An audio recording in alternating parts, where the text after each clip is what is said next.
We all carry something, don't we?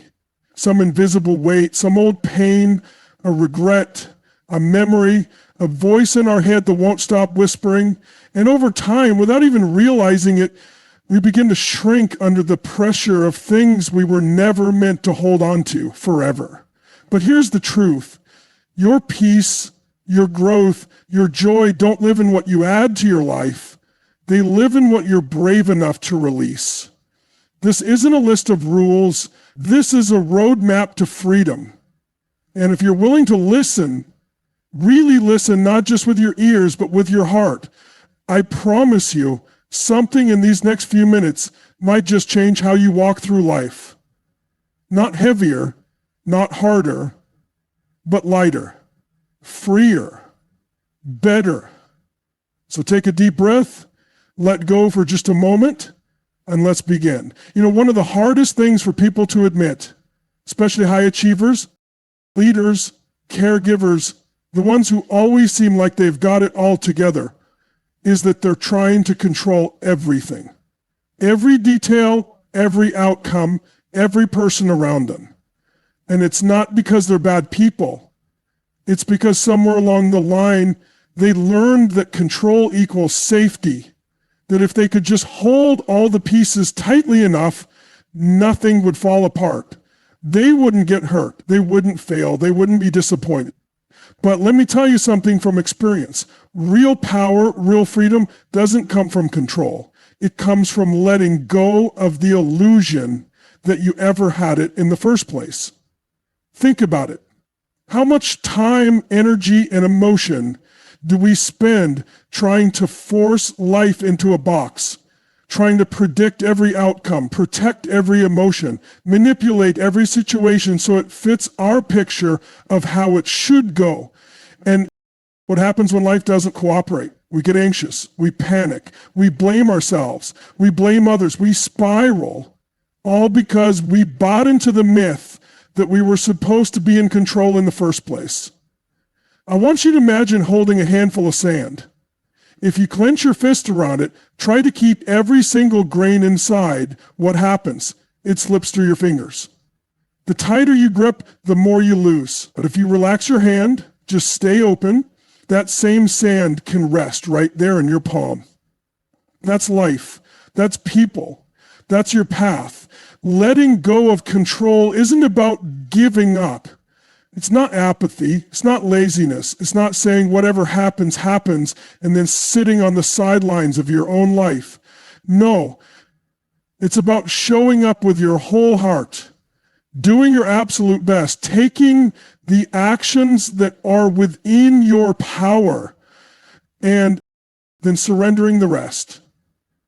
You don't need to manage every outcome. You need to manage your mindset, your emotional state, your response to uncertainty.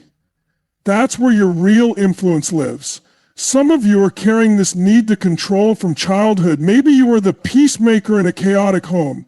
Maybe you learned early that love had to be earned and perfection was your way of getting it. Maybe someone hurt you, betrayed you, abandoned you, and now your mind has built this. If I can just keep everything in line, no one can ever do that to me again.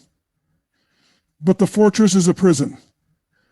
You don't need to control everything to be safe. You need to trust yourself, the people you choose, the process of life. And trust doesn't mean you'll never get hurt. It doesn't mean everything will go right. It means you know deep down that no matter what happens, you'll be okay.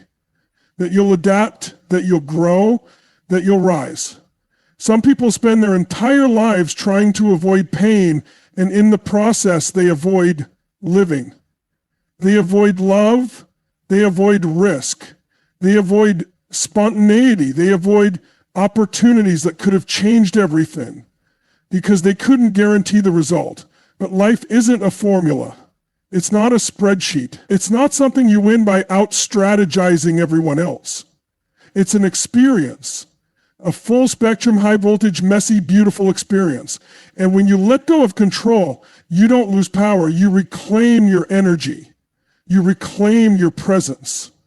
You become available to the moment, to the magic that only happens when you're open to what's possible instead of obsessed with what's predictable. And let me tell you something personal. There was a time in my life when I thought I had to have every answer, every solution, every backup plan. I was addicted to certainty. And the more I chased it, the more anxious and disconnected I became. It wasn't until I started trusting life, trusting people, trusting that I could figure things out as they came, not before they happened, that I really started to feel alive again. Letting go of control doesn't mean you stop caring. It means you stop overdoing it. You stop playing God with your circumstances. You stop believing that worry equals preparation, because it doesn't. Worry just steals today's peace by pretending it's helping you solve tomorrow's problems. So here's what I invite you to do. Look at your life right now and ask, what am I trying to control that's not mine to hold? What am I clinging to that's costing me my peace? Would shift if I chose trust instead of tension. And it's not going to be comfortable at first. Control gives a false sense of security. Letting go feels like stepping off a cliff. But you know what you find after the fall? Wings. You don't fall, you fly. Let go of the need to control. Trust the strength you've built. Trust the lessons life is teaching you. Trust that you are more equipped than you think, more supported than you feel, and more ready than you know. You know, one of the hardest things to do in life, maybe the hardest, is letting go of people we've grown attached to, even when they've hurt us, even when deep down we know they're not good for us. Why? Because as human beings, we crave connection. We're wired for it. We want to belong. We want to be seen. And sometimes even toxic love feels better than no love at all. But here's the truth. Some people are in your life for a season, some for a reason, and some are lessons dressed as people. What keeps most people stuck isn't a lack of desire for change. It's the unwillingness to release the very relationships that are blocking that change from happening. They say they want to grow, want to evolve, want to live a better life, but they keep dragging around the same old patterns, tied to the same old people who keep reinforcing the old story. That they're not enough, that they have to settle, that love means pain, that they can't do better. You've got to ask yourself, what are you tolerating? What are you settling for? Just to keep the peace, or worse, just to avoid being alone? Let's be real. We've all been there. Maybe it's the friend who always makes backhanded comments, the one who drains your energy every time you talk. Maybe it's a partner who doesn't respect you or doesn't support your growth. Or maybe it's a family member who constantly crosses boundaries and manipulates your emotions under the disguise of love. Listen, just because someone has a place in your past doesn't mean they deserve a seat in your future. The danger is, if you're not careful, you start normalizing dysfunction. You start calling it loyalty. You start confusing attachment with love. But attachment says, I need you to feel whole. Love says, I want you, but I don't need you to complete me. That distinction matters. Some people only love you under their conditions. When you're easy, when you agree with them, when you stay small. The moment you start growing, the moment you start speaking your truth, standing tall, changing your habits, raising your standards, they get uncomfortable because your growth reminds them of their own stagnation. You can't shrink yourself to make other people comfortable and still expect to live a full life. You can't keep playing small in toxic environments and expect to feel big on the inside. It doesn't work that way. Now, I know what you're thinking, but they've been there for so long. We've got history. What if I never find someone else? That's the voice of fear talking. That's not Your higher self, that's your wounded self. That's the part of you that's been conditioned to believe pain is love, that sacrifice is the only way to keep relationships going, even if it costs you your peace. But peace is the new success. Peace is the new power. And sometimes peace comes when you start negotiating your worth and start enforcing your boundaries.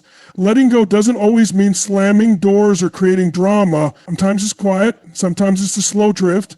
Sometimes it's just choosing to stop pouring energy into someone who's not willing to meet you halfway. It means saying, I love you, but I love me too. And I'm no longer willing to abandon myself just to keep you. And here's something you need to remember when you create space by letting go of the wrong people. You create room for the right ones to walk in.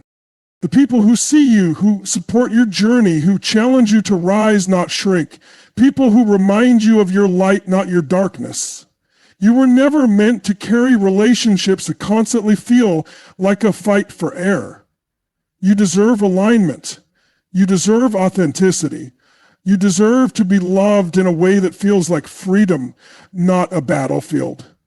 But none of that happens unless you get radically honest with yourself. Are you in a relationship or are you in a cycle? Are you holding on because there's real connection or because you're afraid of the unknown? Are you staying out of love or out of fear? The life you're dreaming of, the version of you that you're trying to become, it's going to require you to let go of anything and anyone that doesn't align with that future. It's not cruelty, it's clarity. And clarity is a gift. Don't wait until your soul is exhausted to finally choose yourself. Don't wait for the breakdown. You don't need more proof, more pain, more time. You already know. Trust that knowing. Move from it. Because every time you release something that doesn't serve you, you say to the universe, I'm ready for better. And better is out there. But better only shows up when you do. Letting go of toxic relationships isn't the end of connection. It's the beginning of true connection with yourself and with the people who are actually meant for you. If there's one thing I've seen hold people back more than anything else in life, more than fear, more than failure, it's the emotional weight of guilt and shame. And I'm not just talking about the big dramatic moments we carry. I'm talking about the quiet, invisible guilt that eats at you slowly. The shame that hides behind your smile, the stories you tell yourself about why you're not worthy, not lovable, not enough. Guilt says, I did something bad. Shame says, I am bad. And most people walk through life carrying both, dragging around old mistakes, past decisions, moments they wish they could undo like chains around their identity. But here's what I need you to hear. You are not your past. You are not your worst day. You are not the story someone else wrote about you when you were at your lowest. We've all messed up. Every single one of us. We've said things we wish we could take back. We've hurt people we cared about. We've made decisions that didn't reflect who we really are. But the problem isn't the mistake. The problem is when we choose to live there over and over again, when we rehearse the pain like a movie in our head and let it define who we are and what we deserve. Let me ask you something. If you spoke to your best friend the way you speak to yourself about your past, would they stay? Would they feel safe around you? Or would they feel judged, rejected, unloved? Because a lot of you are walking around giving grace to everyone else, but punishing yourselves every single day. You forgive them for lying. You forgive them for hurting you, but you won't forgive yourself for being human, for being in survival mode, for doing the best you could with what you knew at the time. You've got to stop crucifying yourself for who you were when you didn't know any better. You've got to stop replaying that one chapter as if it's the whole book. What if that moment didn't come to define you, but to refine you? What if your mistakes were the very soil where your strength got planted. The truth is, guilt has a purpose. It shows us where our values are. It tells us, hey, this isn't who I want to be. That's powerful. But if guilt stays too long, it stops being a teacher and starts becoming a jailer. And shame thrives in secrecy. It grows in silence. But the moment you speak it, the moment you drag it into the light, it starts to lose its grip. The shift happens when you stop asking, what did I do wrong? And start asking, what did I learn? That's where healing begins. That's where power begins. You see, you don't need to be perfect to be worthy of love. You just need to be honest. You need to be real. You need to own your story so it stops owning you. Some of you have been carrying shame for years over things you did when you were just trying to survive. You were exhausted. You were overwhelmed. You didn't have the tools to support the awareness you have now. And still, you judge yourself as if you were supposed to know what you know today. That's not fair. That's not compassion. That's a form of self-abuse disguised as accountability. There's a difference between responsibility and self-punishment. Responsibility says, I acknowledge what happened, I make it right if I can, I grow from it. Self-punishment says, I'll keep beating myself up because that's what I deserve. But healing doesn't come through pain. It comes through grace. Real, radical, self-given grace. And here's the kicker. When you free yourself from guilt and shame, you don't just change your own life. You start showing up differently for others too. You stop projecting your pain. You stop pushing people away. You stop hiding behind perfectionism, and you start leading with authenticity. That's where connection lives. That's where real love can finally breathe. I know some of you think that if you forgive yourself, it means you're saying what happened was okay. It's not. But forgiveness isn't approval. Forgiveness is choosing not to let that moment steal one more ounce of your energy, your joy, or your future. It's reclaiming your power. It's like, yes, that happened, and yes, I'm still worthy. You've carried this long enough, you've suffered enough. At some point, you have to say, this ends with me. Not just for you, but for your future, for the people you're meant to impact, for the love you're meant to give and receive, because shame and love can't coexist. One has to leave to make room for the other. And the good news, you get to choose right now, in this moment. You can choose to stop letting your past bully your future. You can choose to rewrite the story, not by pretending it didn't happen, but by owning it and choosing to rise anyway. Because guilt may have been part of your journey, but it doesn't get to be the destination. Shame may have knocked you down, but it doesn't get to define who you are. One of the most dangerous habits we fall into, often without even realizing it, is comparison. We scroll through our phones, we look at someone else's success, their relationship, their body, their career, their lifestyle, and you start to feel this quiet voice creeping in that says, why not me? What's wrong with me? Why am I not there yet? That voice doesn't scream, it whispers. But the damage it does? Massive. Comparison is a thief. It robs you of joy, of confidence, of momentum. It turns your focus outward when your real growth, your real power is always inward. And the truth is, we're not just comparing anymore, we're comparing ourselves to curated illusion. You're stacking your behind the scenes against someone else's highlight reel, their best angles, their best moments, often filtered and scripted and polished to perfection. And you're judging yourself as if that's the whole truth. But it's not. No one posts the fight they had that morning with their partner. No one shows the 10 years of failure that came before their overnight success. No one records the breakdown in the bathroom before the business pitch, but it all happened. Everyone is going through something. Everyone is battling their own doubts, their own insecurities, their own chaos. The problem is we don't see that part, we just see the trophy, not the blood, sweat, and heartbreak behind it. When you live in a mindset of comparison, you start measuring your value based on someone else's pace, someone else's path, someone else's purpose. And the moment you do that, you disconnect from your own. You start chasing things that don't even belong to you. You start building a life that might look good from the outside, but doesn't feel good on the inside. Because it's not yours. You didn't create it from your truth. You built it from your fear of falling behind. And the crazy part is, we never compare ourselves to people we don't think are better. It's always upward.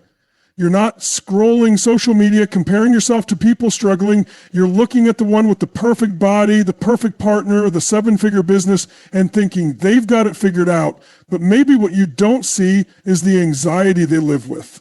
Maybe what you don't know is what they sacrificed to get there, or what they lost along the way. You've got to understand, we all have a different time. You're not late, you're not behind, you're just on your path. And your path is going to look different. It's supposed to. What's aligned for them might not be aligned for you. What lights them up might not light you up. But when you're too busy watching their lane, you miss the beauty of your own. Comparison also creates a constant feeling of not enough. No matter what you achieve, it's never satisfying, because someone out there always seems to be doing more, earning more, looking better, and that belief that you're always one step behind becomes a cycle of endless striving and never arriving. You lose your peace chasing someone else's definition of success. But your value isn't measured in likes. It's not measured in your income. It's not even measured in your productivity. Your value is in your presence, in your purpose, in the way you love, in the way you show up for people, and the way you fight through your own storm and still choose to rise. What you've got to let go of is the belief that your worth is something you earn by outperforming others. That's not success, that's survival mode.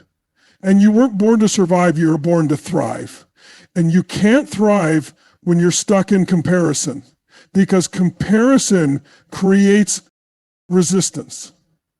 It makes you resentful. It makes you distracted. It makes you forget how far you've come. You want freedom. You want peace. Start honoring your own journey. Start celebrating your own growth. It doesn't matter if it's slower. It doesn't matter if it's quieter. It doesn't matter if nobody else claps. You know how much you've overcome. You know the battles you've fought just to show up. That's what matters. Start shifting the question from why am I not like them to how can I be more like me? Get curious about your own magic. Dig into your own potential, because you've got something that no one else does. And the world doesn't need a copy of someone else. It needs the real you. And here's the other piece most people miss. When you stop comparing, you create space to connect. Truly connect. You stop seeing others as threats or benchmarks and start seeing them as fellow travelers. You find community instead of competition. You find inspiration instead of insecurity. So let it go. Let go of the habit of measuring your life against someone else's. Let go of the shame that says you're not far enough, fast enough, good enough. You're already enough. And from that place, from that truth, you can build something real, something lasting, something that feels like you. Because the only person you ever need to be better than is the person you were yesterday. One of the biggest lies we're taught growing up is that failure is something to be ashamed of. That if you mess up, if you fall short, if you make the wrong move, it means you're not good enough, not smart enough, not capable. So what do? We avoid it at all costs. We play it safe. We stay in the lines, we aim low and call it being realistic. But let me ask you this. What if failure isn't the enemy? What if failure is just feedback? The fear of failure isn't just a fear of getting it wrong. It's a fear of being seen getting it wrong. It's the fear of judgment, the fear of rejection, the fear that we'll lose love or respect if we're not perfect. But the truth is, Perfection isn't real. It's an illusion, a moving target. And if you live your life trying to avoid failure, what you're really doing is avoiding growth. Because all growth comes with risk. All growth comes with moments of uncertainty. You cannot stretch into the next version of yourself while clinging to the comfort of certainty. We're so conditioned to believe that success is this clean upward trajectory, that it's linear. But anyone who's ever built something real, who's ever taken a leap, who's ever done anything that mattered, will tell you it's messy, it's humbling, it's full of detours and dead ends and disappointments. But every single one of those moments teaches you something. Every time you fall, you learn what not to do. You get stronger, you build resilience. You start to understand your own power, not from everything going right, but from realizing you can rise again when it doesn't. The fear of failure tricks you into thinking you're protecting yourself. You're putting a lid on your potential. You're standing at the edge of the cliff, staring at the sky, but refusing to jump. And you call it logic. You call it playing it smart. But deep down, you know it's fear. And that fear becomes a pattern. It becomes your comfort zone. And comfort zones might feel safe, but they're not where your life changes. I've seen people stay in jobs they hate for 10 years because they're afraid of failing at something new. I've seen people stay in relationships that drain their soul because they're afraid to be alone and start over. I've seen brilliant, passionate, capable people talk themselves out of chasing their dreams because someone once told them, you might not make it. Of course you might not make it at first, but that doesn't mean you won't. It just means you're human. Let's stop treating failure like a final verdict. It's a chapter, not the whole book. It's not a period, it's a comma. And sometimes your most powerful breakthroughs are hidden in the very places you were afraid to go. You can't discover what you're capable of until you push beyond what you already know. The question isn't, will I fail? You will. The question is, will I grow through it, or will I let it define me? That's the difference between people who stay stuck and people who rise. It's not talent. It's not luck. It's their relationship with failure. One person sees it as shame. The other sees it as fuel. When you rewire your brain to see failure as progress, everything changes. You stop holding back. You stop needing all the answers before you move. You stop waiting for permission to try. You start learning faster, moving faster, living bolder. And that kind of energy, it attracts opportunities. It builds confidence. It tells the world, and more importantly, it tells you that you're not here to play small. Some of the greatest innovators, leaders, and creators in the world failed dozens, sometimes hundreds of times before they broke through. Not because they were lucky, because they kept going. They refused to let failure stop them. They used it as a stepping stone, not a wall. And every time they failed, they collected data. They adjusted. They grew. Think about it. How did you learn to walk as a baby? You didn't sit around planning your perfect first step. You just stood up, wobbled, fell, and got back up again, over and over, until one day you took your first real step, and then another. And before you knew it, you were running. You didn't fear failure then. You embraced it. You expected it. It was part of the process. So why, as adults, do we stop giving ourselves that grace? You've got to stop holding yourself hostage to the fear of failure and start living like you were meant to live, on fire, on purpose, with nothing to prove but everything to experience. Let the world see you try. Let them see you fall. Let them see you own it and rise stronger. Because courage isn't about never falling. It's about getting back up when you do. There's no failure when you're growing. There's no shame in trying. The only real failure is standing still, letting life pass you by, and never knowing what could have happened if you just dared to begin. You don't need guarantees. You need guts. You want to change your life? You want to feel real freedom? Then you've got to let go of the need for control. I know that's not easy to hear. I know that for a lot of people, control feels like safety.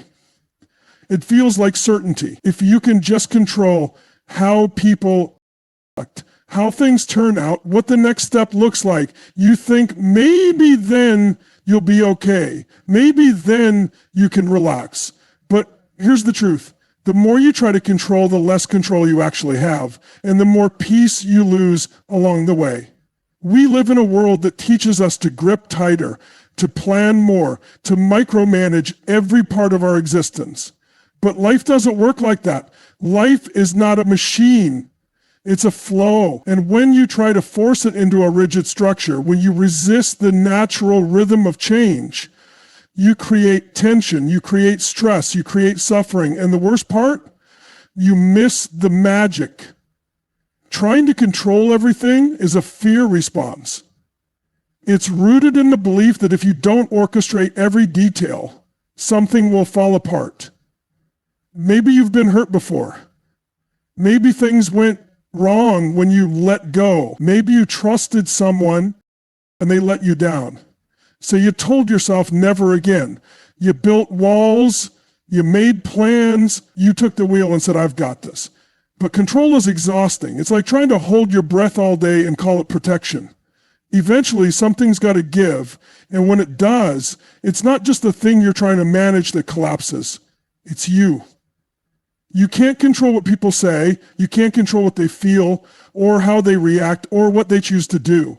And every time you try, you lose more of yourself. You start bending to fit a version of the world that isn't even real. Now, I'm not saying you let go of responsibility. I'm not saying you stop showing up with intention. I'm saying you surrender to the fact that you don't need to have every answer in advance. That life is unfolding with or without your permission.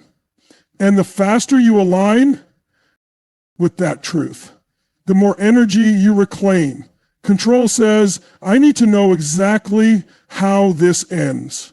Trust says, I don't know how, but I believe I'll handle it. And you will, because you've already handled so much. Think about it. How many moments did you think you'd never make it through?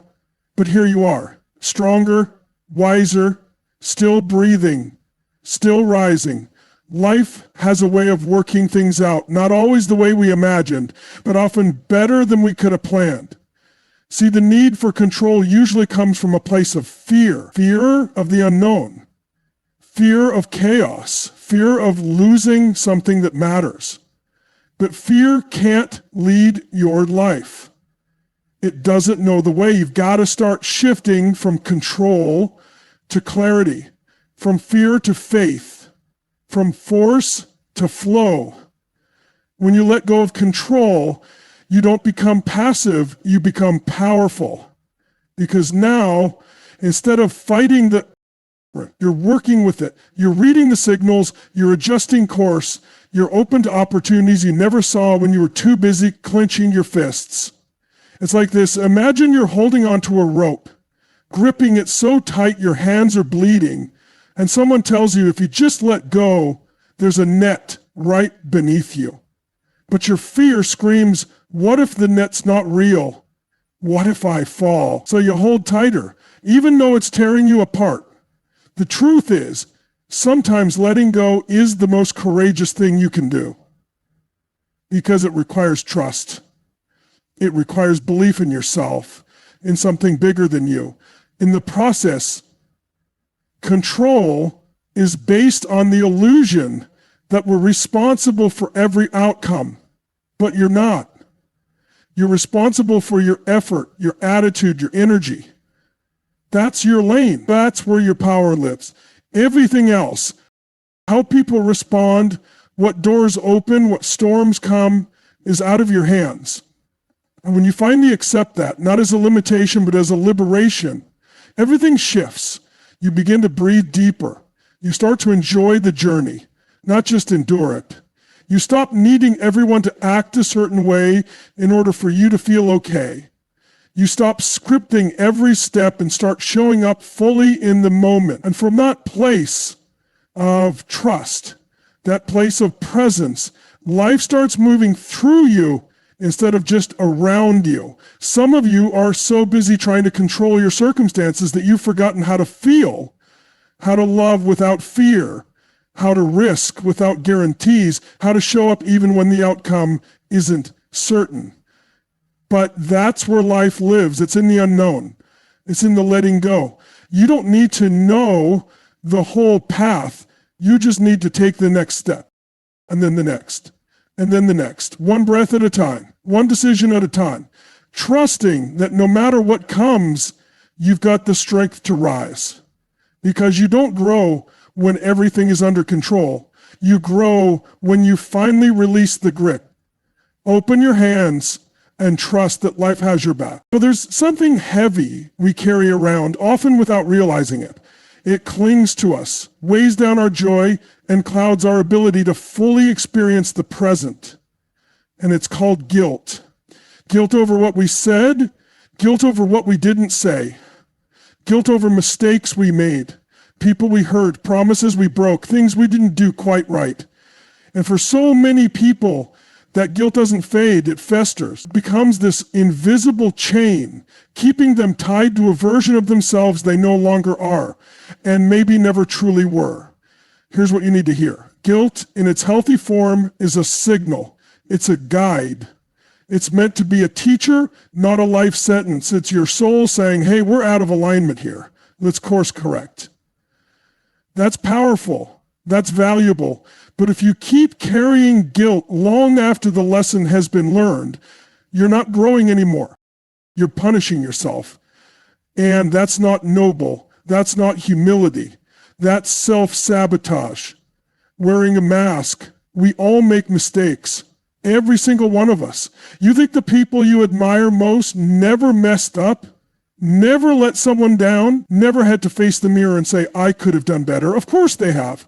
But the difference is they didn't let that guilt become their identity. They took the lesson, they did the inner work, they made amends if they could, and then they moved on. And that's what this is really about. Letting go of guilt isn't about pretending nothing happened. It's not about dismissing the impact of your actions. It's about acknowledging it fully, owning it completely, and then giving yourself the grace to evolve. Because guilt that doesn't lead to growth is just pain without purpose.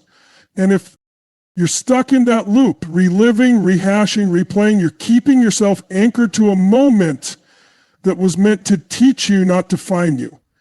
You can't become your future if you're still chained to your past. Think about it. How many things are you not doing right now because guilt is whispering in your ear? How many times have you stopped yourself from accepting love or opportunity or joy because some part of you said, I don't deserve this, not after what I did? And you might not even say it out loud. It might just show up in the way you push people away, the way you sabotage the good things, the way you shrink back when it's your time to rise. Guilt, when unresolved, becomes shame. And shame is far more dangerous. Shame doesn't just say, I did something bad. Shame says, I am bad. And that's a lie. You are not your mistakes. You are not your lowest moments. You are not the worst thing you've ever done. You are the learner of those lessons. You are the healer of those wounds. You are the builder of something better from the pieces of what fell apart. But to get there, you've got to let go. You've got to stop replaying the past like it holds the key to your redemption. Your healing doesn't live in repetition. It lives in release. And releasing guilt doesn't mean you're excused. It means you're free. And you can't change the past by carrying guilt like a burden. It changes when you turn that guilt into growth. Sometimes the guilt we carry isn't even ours. Sometimes it's projected onto us by others who haven't healed their own pain. Sometimes we inherit it from childhood, from relationships, from systems that taught us that we're only worthy when we're perfect. And if you've been holding on to guilt that was never yours to begin with, it's time to return it. It's time to say, it's not mine to carry anymore. You don't owe anyone your suffering. What you owe is your honesty, your accountability, your intention to do better. And when you show up with that level of integrity, you don't need to keep punishing yourself to prove you've changed. Your actions will speak, your energy will speak, your presence will speak. You want to honor the people you hurt?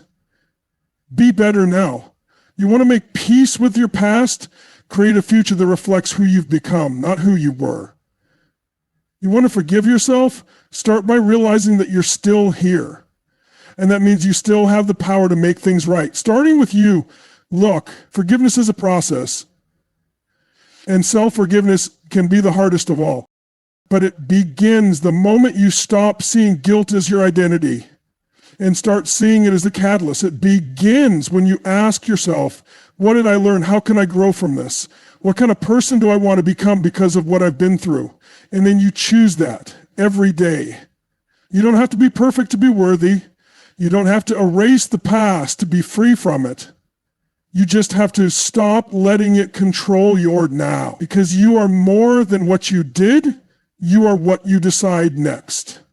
And that decision, that shift, begins the moment you finally let go. One of the most liberating things you can ever do in your life is to let go of perfection. Perfection is an illusion. It's something that the world has sold us as the standard for success, happiness, and achievement.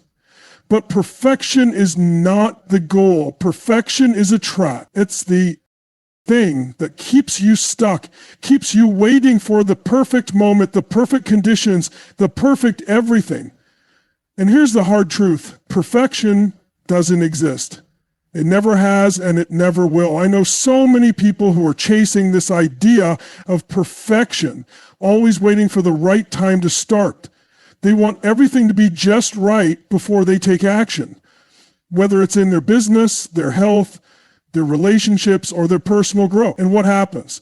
They wait, and they never move. They get caught up in the little details and the micro steps, in the things that don't even matter in the grand scheme of things. And because they're so obsessed with getting it perfect, they end up paralyzed. And that's a form of self-sabotage. The reality is that the only thing that truly matters is progress. You've got to understand that perfection doesn't move the needle forward.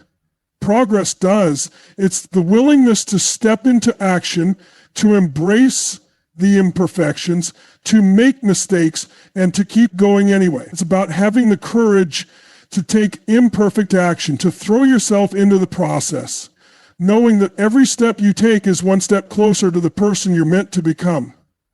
Think about this. The people you look up to, the ones you admire, the ones who seem to have it all together, they didn't get there by being perfect. No. They got there by being willing to fall, by being willing to try things, to stumble, to get up, and to keep going. Every great success story is filled with messy moments, wrong turns, and failures. But those people didn't let their mistakes define them. They didn't let perfectionism hold them back. They kept moving. They kept growing. They kept learning. And that's why they succeeded. Perfection is also a killer of creativity. When you're so focused on making sure everything is flawless, you stop taking risks. You stop experimenting. You stop being bold. Creativity thrives in an environment where mistakes are allowed, where you can take risks, where you can fail and learn and try again. But when you're obsessed with perfection, you start playing it safe. You start holding back. You start second-guessing yourself. And the worst part, you stifle your own potential. You get in your own way. You see, the pursuit of perfection is rooted in fear. It's fear of judgment, fear of rejection, fear of not being good enough. But here's the thing. Nobody is perfect and no one expects you to be. The more you chase perfection, the more you distance yourself from real growth. You're not here to be perfect. You're here to evolve. And evolution happens through trial and error. It happens through taking action, through stepping into uncertainty, through putting yourself out there, not with the expectation of being flawless, but with the intention of learning and growing. Letting go of perfection doesn't mean settling for mediocrity. It doesn't mean giving up on your dreams or lowering your standards. It means understanding that the pursuit of excellence is different from the pursuit of perfection. Excellence is about continuous improvement. It's about striving to be better, but not at the cost of your peace, your joy, or your authenticity. Excellence is about being real, showing up and doing the best you can with what you have, knowing that your best will evolve and change over time. When you let go of perfection, you free yourself from the constant cycle of self-criticism. You stop measuring yourself against unrealistic standards. You stop waiting for the perfect moment to start that project, to have that conversation, to make that decision. Instead, you act now. You trust yourself. You trust that progress is enough. You trust that doing something, anything, is better than sitting in limbo, waiting for everything to be just right. Letting go of perfection also allows you to embrace the beauty of imperfection. Imperfection is what makes us human. It's what connects us. It's what makes life real. Think about the things you love most, the people in your life, the experiences you cherish, the work you're passionate about. It's not perfection that makes them special. It's the messiness, the unpredictability, the moments of vulnerability. It's the fact that they're real, that they're flawed, and that they're not trying to be something they're not. When you let go of the need to be perfect, you make space for the real you to show up. You stop hiding behind the mask of I've got it all together and start showing up with all your strengths, your weaknesses, your imperfections, and your humanity. And when you do that, something incredible happens. You become more magnetic. People are drawn to authenticity. They're drawn to the courage it takes to be imperfect. And in that space, you not only allow others to be imperfect too, you also inspire them to step into their own greatness. So let go of perfection. Let go of the need to control every detail. Let go of the fear of judgment. Let go of the illusion that if you don't get everything right, you're somehow less than. You are not here to be perfect. You are here to evolve, to grow, to experience, to learn, to fail, and to rise again.